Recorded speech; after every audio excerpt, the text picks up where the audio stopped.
오늘 이 말씀을 중심으로 지금은 깨어 기도해야 할 때입니다. 지금은 깨어 기도해야 할 때입니다. 라는 제목으로 함께 말씀을 나누도록 하겠습니다. 최근 들어서 국제 유가가 배럴당 20달러 아래로 떨어졌습니다. 한 배럴 하면 이제 우리 단위로 리터로 환산을 하면 158.9리터, 그러니까 약 160리터 정도를 합니다. 이걸 환율을 1,200원으로 놓고 계산을 하면 160리터의 원유가 약 24,000원 정도 하는 것이죠. 자, 이렇게 되면 리터당 단가가 얼마냐? 150원입니다. 그럼 우리 마트에서 2리터짜리 생수, 삼다수, 아이시스 이런 거 2리터짜리 하나에 얼마 정도 합니까? 대략 한 1,000원 정도 하죠. 1,000원 정도. 그러면은 이 기름값이 리터당, 그러니까는 2리터에 1,000원, 그러면 1리터에 500원 정도 합니다. 1리터에 500원. 예전에 기름값이 이제 비쌀 때, 그죠? 예. 우리나라가 한국전쟁 이후로 전쟁의 폐허를 가장 짧은 시간 안에 극복하고 한강의 기적을 일으킨 나라죠. 한강의 기적을 말할 때 꼭 우리가 하는 말이 있습니다. 기름 한 방울도 나지 않던 나라가 이렇게 경제 성장을 일구었다, 이렇게 얘기하죠. 그런데 이제 기름 한 방울이 물보다 싼 시대가 왔습니다. 국제 유가 시장에서 이게 적절한 수익을 보장하는 가격대가 이 배럴당 한 50에서 60달러 정도라고 합니다.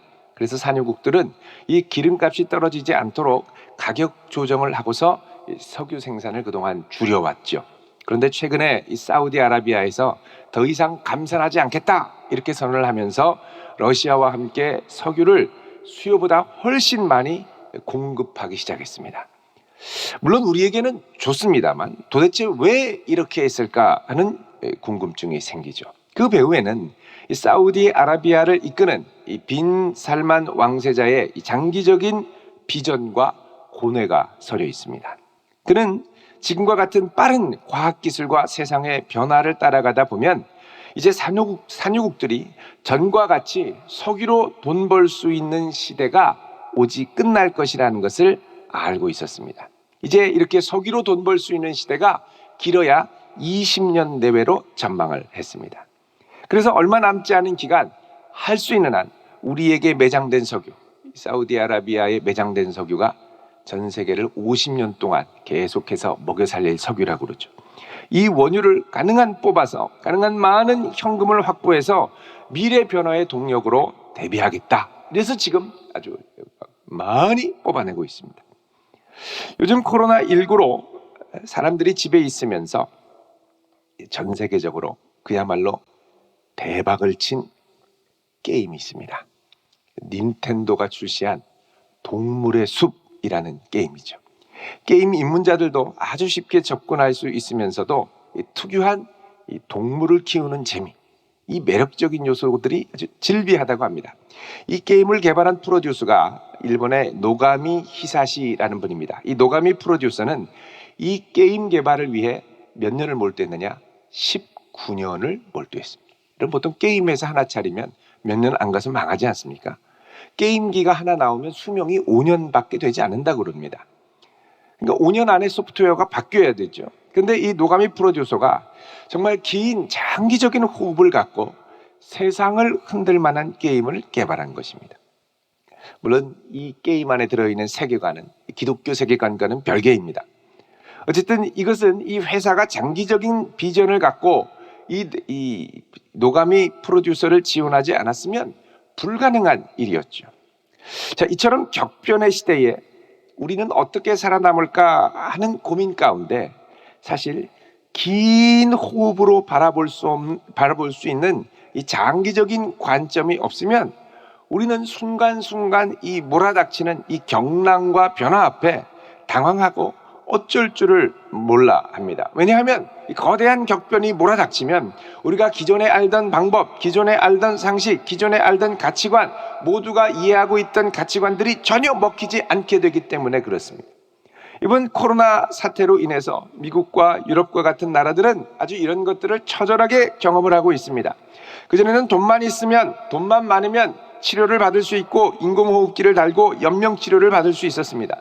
그러나 이제는 병원에 사람들이 너무 많아서 내가 아무리 돈이 있어도 치료를 받을 수가 없습니다.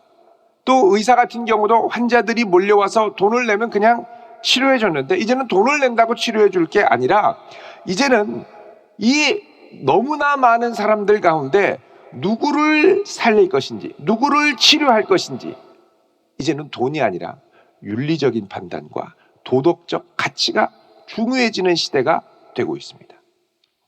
전에는 돈이면 다 해결될 수 있는 것 같은 세상이었지만, 이 극한 격변의 시대에는 돈이 다가 아님을 깨닫고 정말 중요한 도덕과 윤리와 가치와 공익이 훨씬 중요한 기준이 되어가고 있습니다. 요즘 우리는 이전에 겪어보지 못했던 정치, 사회, 경제, 교육, 문화 등 사회 각 분야의 거대한 변화를 온몸으로 겪고 있습니다. 이럴 때일수록 우리가 보다 장기적인 관점에서 하나님의 뜻을 분별하고 하나님이 기뻐하시는 가치를 붙들지 않으면 우리는 몰아닥치는 이 격변을 절대 헤쳐나갈 수가 없습니다. 자, 오늘 본문을 보십시오. 예수님이 분명히 제자들에게 앞으로 다가올 격변에 대해서 경고하며 말씀하시죠. 27절 말씀 같이 읽습니다. 시작. 예수께서 제자들에게 이르시되 너희가 다 나를 버리리라. 이는 기록된 바 내가 목자를 치르니 양들이 흩어지리라 하였습니다. 아멘. 자, 이 제자들에게도 거대한 위기가 다가오고 있습니다. 3년간 예수님을 열심으로 따라다녔는데 예수님이 뭐라 그러십니까? 너희들은 다 나를 버리고 너희는 흩어질 것이다. 여러분, 듣기만 해도 얼마나 놀랍고도 충격적인 일입니까? 그런데 이 거대한 격변의 쓰나미가 몰려올 때 누구 하나도 예외가 없다고 말씀하십니다. 자, 29절에 뭐라 그러죠? 다 나를 버리리라. 다 강조합니다. 다 나를 버리리라. 그러자 베드로가 이 강조를 알아채고 뭐라고 합니까? 29절에 다 버릴지라도 나는 그렇게 하지 않겠습니다. 다 그래도 나는 예외일 것입니다. 나는 괜찮을 것이다. 나는 걱정하지 마시라. 나는 예수님 수제자 아니냐. 이런 생각인 거죠. 그러자 31절에 여기 보면 또 모든 제자도, 31절 끝에 보면 이렇게 얘기합니다. 모든 제자도 차라리 죽을지언정 절대 주님을 부인하지 않겠습니다 라고 얘기합니다. 다 모두 이 격변의 쓰나미 앞에 모든 제자가 아무리 아니라고 부인하고 싶어도 다 휩쓸려 나갈 시기가 온다는 것을 예수님은 말씀하십니다. 베드로가 아무리 예수님 저는 다를 겁니다, 걱정하지 마세요 라고 말해도 소용이 없습니다. 31절 끝에 보면 모든 제자도 이와 같이 말하니라 라고 그러죠. 이 말하니라 라는 동사가 헬라어로 엘레곤인데 이게 미완료 동사입니다. 미완료라는 건 뭐냐? 동작이 완료되지 않고 계속 지속적으로 진행되는 거죠. 그러니까 제자들이 주님 다 부인해도 또 다 버려도 우리는 죽어도 절대 주님 안 버립니다. 절대 주님 안 버립니다. 다 뭐라고 해도 우리가 죽는 날이 있어도 절대 안 버립니다. 지금 계속 예수님한테 설득하기 위해서 말하는 거죠. 계속 절대 부인하지 않습니다. 아주 다짐을 하는 겁니다. 그런데 이렇게 인간적으로 다짐을 했는데 그 결론이 어떻게 됐죠? 50절 말씀으로 가시면요. 같이 읽습니다. 50절 시작. 제자들이 다 예수를 버리고 도망하니. 제자들이 어떻게 해요? 다 예외 없이 말씀대로. 심지어는 52절에 제자는 아니지만 저 멀리서 배 혼이불을 버리고 따라왔던 청년, 거기도 후닥닥닥 이불을 벗어버리고 도망가죠. 자, 이렇게 예수님을 끝까지 따른다고 그렇게 호언장담하고 반복적으로 얘기했던 그 누구도 격변의 위기 앞에 남아있지 않았습니다. 뿔뿔이 흩어졌습니다. 그래서 이 격변이 몰려올 때 이거를 감당해내고 맞서서 서 있을 수 있는 사람이 별로 많지 않습니다. 예수님도 이 격변의 위기 앞에 맞서는 것이 너무나도 두렵고 괴로우셨습니다. 그래서 제자들을 데리고 겟세마네라고 하는 기도할 수 있는 동산으로 가셨습니다.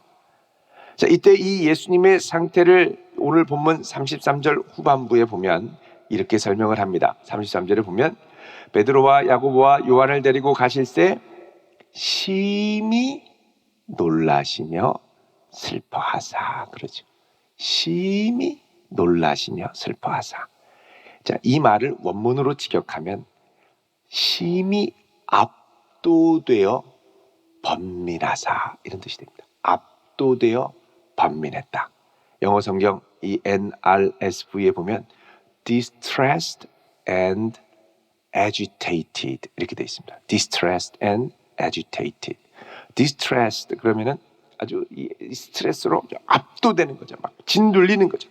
agitate 그러면 막 흔들리는 걸 말해요. 그러니까 예수님도 앞으로 닥칠 이 거대한 십자가에 압도되어서 심하게 흔들리고 고민하고 번민하셨다는 겁니다. 예수님도 육신을 입고 오셨기 때문에 인간의 이 연약함을 그대로 가지고 계셨습니다. 그리고 그대로 겪고 계셨습니다. 그래서 예수님은 제자들에게 34절에 보면 이 마음 상태를 뭐라 그러냐? 34절 우리 같이 읽습니다. 시작. 말씀하시되 내 마음이 심히 고민하여 죽게 되었으니 너희는 여기 머물러 깨어있으라 하시고, 심히 고민하여 죽게 됐다는 겁니다. 이 격변의 시대에 어떻게 해야 되겠습니까? 예수님은 이때에 오직 하나님만을 바라보며 기도하기로 결단하십니다. 그리고 제자들에게도 너희들 깨어있으라고 얘기하시죠. 자, 예수님이 기도하러 가십니다. 35절, 36절 같이 읽습니다. 시작. 조금 나아가사 땅에 엎드려 될 수 있는 대로 이때가 자기에게서 지나가기를 구하여 이르시되 아빠 아버지여 아버지께는 모든 것이 가능하오니 이 잔을 내게서 옮기시옵소서. 그러나 나의 원대로 마옵시고 아버지의 원대로 하옵소서 하시고 아멘. 자, 먼저 예수님은 하나님께 나아갈 때 하나님을 아빠 아버지라고 부릅니다.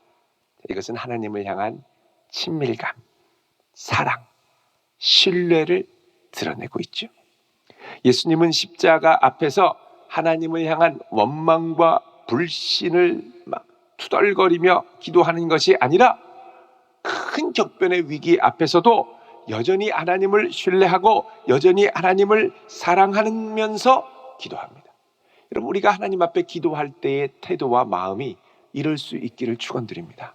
아무리 어렵고 아무리 격변이 막 전체를 휩쓸고 혼동스럽게 만들고 번민해서 죽겠고 이럴 때 하나님 이러면서 막 분노로 기도하는 게 아니라 친밀감과 사랑과 신뢰로 죽어도 하나님은 내 편이십니다.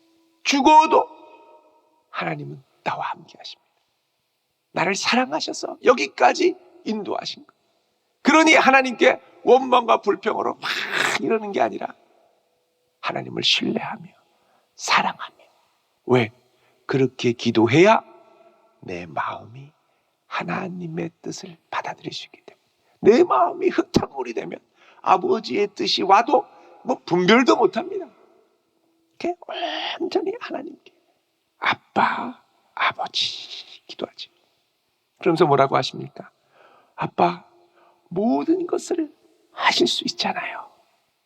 이 잔을 저에게서 옮겨주세요.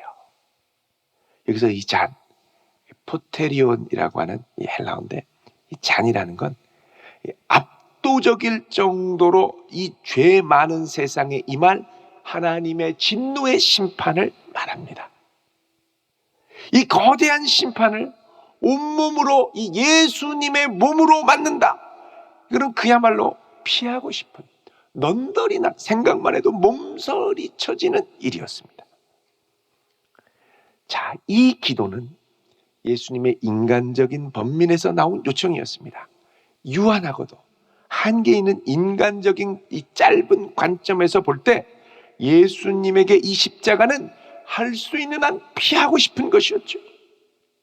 그러나 동시에 예수님은 세상을 이토록 사랑하시는 하나님의 장기적인 관점을 또한 붙들고 기도하십니다. 그러나 나의 원대로 마시고 아빠의 원대로 해주세요. 여기 이 원이라는 말은 헬라어로 텔레만데, 뜻이라는 것으로 번역할 수 있습니다. 뜻. 내 뜻대로 마시고 아빠의 뜻대로 해주세요. 이게 예수님이 아빠 하나님께 드렸던 기도의 핵심이었습니다. 예수님의 원대로 당장에 이루어 주시면 예수님께 육신의적인 측면에서 좋을 수 있지만 하늘 아빠의 뜻이 좌절되죠. 내 뜻대로 가다가 하늘 아빠의 뜻이 좌절되는 경우가 얼마나 많습니까? 물론 마음으로 압니다. 하늘 아빠의 뜻이 이 땅에 이루어져야 한다 알지만 이 압도적인 위기와 압도적인 고통의 무게 앞에 그 생각이 잘 나지 않습니다. 할 수 있으면 피하고 도망가고 싶어요. 그래서 우리가 이 격변의 위기 때에 치열하게 하나님 앞에 나아가며 씨름해야 할 것이 바로 기도입니다. 하나님, 내 판단, 내 뜻이 이렇습니다. 그러나 하늘 아빠 되시는 아버지 하나님의 뜻을 분별하게 하시고 그 뜻 앞에 나를 쳐서 복종하게 해주세요. 하나님의 뜻이 이루어지기 위해서 나는 내 짧고 단기적이고 인간적인 유익함과 편안함을 포기하기를 원합니다. 내가 포기함으로 나에게 닥칠 온갖 불이익과 어려움을 온몸으로 감당할 수 있도록 붙들어 주세요. 여러분, 이걸 결단하는 게 얼마나 힘들고 어려운지 모릅니다. 그래서 예수님이 누가복음 22장 4절에 보면 이 예수님의 기도를 이렇게 표현합니다. 예수께서 힘쓰고 애써 더욱 간절히 기도하신, 힘쓰고 애써 더욱 간절히, 이 내 뜻이냐 아빠의 뜻이냐를 갖고 몸부림을 치는 거죠. 근데 얼마나 이 기도가 힘든지, 땅에 떨어지는 핏방울, 예수님의 이 땀이 땅에 떨어지는 핏방울 같이 되었더라, 이렇게 얘기합니다. 얼마나 힘들고 고뇌에 찬 기도였으면 예수님이 이 기도가 막 땀이 핏방울처럼 흥건해져 시뻘겋게 나오겠냐는 거예요. 사람이 극도의 스트레스 가운데 있으면 이 모세혈관이 터지면서 이 땀이 이렇게 핏방울하고 같이 섞여서 이렇게 흥건해지면 나올 때가 있다고 그러죠. 땀인데 붉게 나오는 극심한 스트레스 가운데. 그래서 예수님이 기도하신 이 동산의 이름이 겟세마네입니다. 겟세마네. 겟 하면은 틀이란 뜻이고요. 틀. 쉐멘, 세마네 할 때 쉐멘 하면 기름이란 뜻입니다. 그래서 겟쉐마네 그러면 기름 짜는 틀. 기름 짜는 틀입니다. 유대인들은 이 기름을 짤 때 이 올리브 열매를 넣고 이 틀을 이겨가지고 짜는데 3번을 짭니다. 처음 확 이겨서 짤 때 나오는 거, 이게 이제 엑스트라 버진이죠. 가장 깨끗한 기름, 엑스트라 버진. 2번째 다시 또 넣고 또 짜면 더 이 열매가 어그러지고 막 부서지지만 그 2번째 나올 때는 일반 요리를 할 때 쓰는 기름. 그리고 3번째 남은 걸 갖고 또 한 번 짜면 그 기름은 등불을 밝힐 때 사용합니다. 그러니까 이 겟세마네 기름틀처럼 예수님은 3번을 짜서 기도하신, 온 힘을 다해서 자신의 진액을 짜내면서 하나님께 기도합니다. 이런 생사를 건 온 존재를 쥐어짜는 간절한 기도가 예수님으로 하여금 이 격변의 위기를 담대히 헤쳐나갈 수 있는 힘을 준 것입니다. 자, 반면에 이렇게 예수님이 간절히 기도하는 시간에 제자들은 뭐 합니까? 잡니다. 자요. 37절, 38절 읽어보겠습니다. 시작. 돌아오사 제자들이 자는 것을 보시고 베드로에게 말씀하시되 시몬아 자느냐? 내가 1시간도 깨어 있을 수 없더냐? 시험에 들지 않게 깨어 있어 기도하라. 마음에는 원이로되 육신이 약하도다 하시고 아멘. 자, 1시간도 깨어 있을 수 없더냐? 시험에 들지 않게 깨어 기도하라. 여러분, 기도하지 않고 하나님의 뜻을 붙들고 몸부림치지 않으면 우리는 시험에 듭니다. 내가 시험에 든다라는 건 뭐냐? 내가 들고 싶어서 드는 게 아니죠. 시험에 드는 건 공격하는 세력이 있기 때문에 시험에 드는 겁니다. 내가 원하지 않아도 내 육신이 약하기 때문에 이 공중권세 잡은 사탄이 작심하고 이 격변의 위기 때 세상을 휩쓸면서 우리를 같이 싸잡아서 뒤흔들려고 할 때 깨어있지 않으면 그냥 휩쓸려서 넘어간다는 거예요. 왜요? 마음은 그렇게 시험 들지 않기를 원하지만 여러분, 시험 들기 원하는 사람이 누가 있겠습니까? 그런데 육신이 약하기 때문에. 여기서 육신은 몸뚱아리가 아니라 죄를 짓고 죄에 빠져들기 쉬운 우리의 원죄적 본성, 원죄적 본성을 갖고 있는 우리의 나약함, 이것을 육신이라고 얘기합니다. 우리는 죄에 빠져들기 쉬운 육체성을 갖고 있죠. 육성을 갖고 있어요. 그렇기 때문에 예수님이 이것을 거슬러 이기기 위해 깨어 기도하라고 말씀하십니다. 기도하면, 온몸의 진액을 짜내며 하나님 앞에 몸부림을 치면 하나님의 뜻이 더욱 분명해지죠. 내가 순종해야 될 바가 무엇인지가 분명해지죠. 이게 사탄의 시험인지 아니면 절호의 기회인지가 분별이 갑니다. 자, 예수님은 제자들에게 너희들이 이걸 위해 기도해야 된다, 이렇게 말씀하시고 다시 두 번째로 온몸의 진액을 짜내기 위해 기도의 자리로 가십니다. 그래서 39절에 보면 동일한 말씀으로 몸부림치시죠. 그러나 제자들은 호언장담은 많이 했습니다. 걱정 마십시오, 절대 안 버립니다. 자기 말 믿고 자요. 자기 말 믿고 깨어 기도하지 못합니다. 그리고 예수님은 또다시 세 번째 기도의 자리로 나갑니다. 그런데 오늘 본문에 보면 세 번째 기도하러 가시는 이 본문을 그렇게 자세하게 설명하지 않습니다. 왜 그러냐? 기도하면 할수록, 온몸의 진액을 짜내면 짜낼수록 하나님의 뜻이 분명해지고 하나님의 뜻 앞에 더 확신을 갖고 용기 있게 나아갈 수 있기를 결단할 수 있게 되었기 때문입니다. 그래서 예수님이 이 세 번째까지 온몸을 짜서 땀방울을 핏방울처럼 짜내서 기도하고 제자들에게 오셔서 말씀하시죠. 41절 42절 읽습니다. 시작. 세 번째 오사 그들에게 이르시되 이제는 자고 쉬라. 그만 되었도다. 때가 왔도다. 보라, 인자가 죄인의 손에 팔리느니라. 일어나라, 함께 가자. 보라, 나를 파는 자가 가까이 왔느니라. 아멘. 자, 이제는 쉬라. 그만 되었다. 무슨 말입니까? 기도할 때가 끝났다는 거예요. 기도의 때가 끝나면 이제는 대격변의 위기가 찾아올 때가 옵니다. 그래서 우리는 아직 기도할 수 있을 때에 기도해야 됩니다.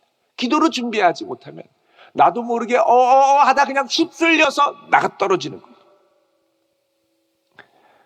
예수님께서 말씀하십니다. 보라, 인자가 죄인의 손에 팔리느니라. 자, 팔리느니라. 예수님도 수동으로, 시험에 드는 것도 수동이죠. 팔리는 것도 수동으로 팔려서 넘겨지는 거예요. 이 팔리느니라, 이게 파라디도미, 파라디두스라고 하는 동사인데 넘겨진다라는 뜻입니다. 넘겨진다. 이게 예수님이 고난받을 때 나오는 전문 용어입니다. 여러분, 마가복음 9장 31절을 한번 보십시오. 마가복음 9장 31절. 여기 보면 이는 제자들을 가르치시며 또 인자가 사람들의 손에 넘겨져, 파라디돔입니다. 넘겨지면 그 다음에 어떻게 돼요? 죽임을 당하고. 자, 넘겨진다는 것 곧 무엇을 말하느냐? 죽임당한다는 것을 의미합니다. 10장 33절 보시죠. 10장 33절. 여기도 또 두 번이나 등장을 합니다. 보라, 우리가 예루살렘에 올라가노니 인자가 대제사장들과 서기관들에게 넘겨지니까 어떻게 되죠? 죽이기로 결의하고 그 다음에 이방인들 로마 군병들에게 넘겨주겠고, 넘겨주면 능욕하고 침뱉고 채찍질하고 죽인다라고 그러죠. 넘겨지는 게 뭔지를 아셨어요. 예수님은 이 넘겨진다라고 하는 이 말에 담긴 함의가 어마어마한 거죠. 그냥 잠깐 잡혔다가 풀려난다, 보석금 주고 풀려난다, 이 차원이 아닌 거예요. 이제 넘겨지면 죽음인 거죠. 능력이죠. 자, 그런데 이 넘겨진다라는 말이 어쩔 수 없이 끌려가는 것 같은데, 그 배후에 예수님은, 이 배후에 역사하시는 분이 하나님임을 분별하고 이 하나님의 역사를 인정하며 말씀을 하는 겁니다. 여기 넘겨진다라는 말, 이것을 이제 신적 수동태다 이렇게 표현합니다. Divine passive. 뭐냐? 넘겨준다라는 게 이게 누구에 의해 넘겨지냐는 거죠.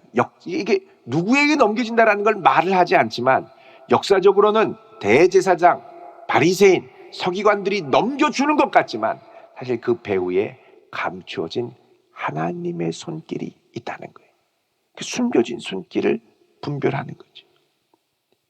그래서 예수님은 이 위기조차 그 주관하시는 이 하나님의 손길이 붙들고 있음을 신뢰하고 이 넘겨짐의 역사에 자신을 내어드리는 순종으로까지 나아가기로 결단하시는 것이죠. 그래서 이 예수님께서 14장 이 끝에 보면 뭐라 그러냐면 49절에 내가 날마다 너희와 함께 성전에 있으면서 가르치지만 너희는 나를 잡지 않았다. 그러나 이렇게 너희들이 나를 잡고 넘겨주는 것은 무엇을 이루려? 성경을 이루려 함이라. 이 가운데 하나님의 뜻이 이루어지는 것을 우리 예수님은 분별하고 아셨다는 것이죠.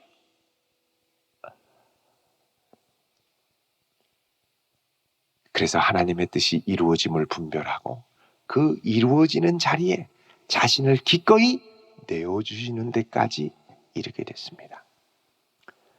우리는 기도하면 항상 문제가 극적으로 해결되기를 놓고 기도합니다. 그런데 예수님의 기도는 기도할수록 극적으로 문제가 해결되는 게 아니라 극적으로 문제가 심각해지는 데까지 이르게 되죠. 그리고 그 심각하게 이르는 데 자기를 내어드리게 되는 겁니다. 여러분, 그래서 우리가 기도할 때는 문제가 극적으로 해결될 수도 있지만 기도하면 문제가 극적으로 심각해지고 어려워질 수도 있어요. 그래서 그때 우리는 어떻게 되느냐? 기도해야 됩니다. 잠자면 안 됩니다. 문제가 해결되면 할렐루야 감사하고 다시 회복될 수 있지만 기도했는데 문제가 더 심각하게 어려워지면 그때는 휩쓸리고 막 절망하고 나동그라지고 다 도망가고 흩어져 버릴 수 있어요. 고로 이제는 기도해야 됩니다. 갈수록 심원해지는 이 위기 가운데, 여러 분야의 위기 가운데 이제 성도는 기도의 횃불을 다시 붙여야 됩니다. 예수님의 말씀, 시몬아 자느냐? 내가 한 시간도 깨어 있을 수 없더냐? 시험에 들지 않게 깨어 기도하라. 마음에는 원이로되 육신이 약하도다. 이 말씀이 이 격변의 시대에 우리의 깊은 심정을 울리는 주님의 시급한 사랑의 요청으로 울려나갈 수 있기를 주님의 이름으로 축원드립니다. 기도하겠습니다. 거룩하신 아버지 하나님, 괜찮겠거니 설마 하며 안일하게 살아왔던 우리의 걸음을 멈추고 이제 주님이 기도하셨던 그 겟세마네 동산으로 우리도 함께 올라가기를 원합니다. 함께 온 몸과 온 중심을 짜내며 아빠, 아버지, 내 뜻이 아니라 아빠의 뜻대로 되기를 원하나이다. 상황이 어떠하든 간에 아빠의 뜻만이 이루어지기를 원하고 아빠의 뜻이 이루어진다면 나 자신도 아낌없이 그 뜻에 내어드리기를 원합니다 하는 귀한 결단이 주 우리 모두에게 일어나게 하옵시고 이제는 그야말로 깨어 다시 기도의 횃불을 들 수 있는 저희들 되도록 붙들어 주시옵소서. 예수님의 이름으로 기도드리옵나이다. 아멘.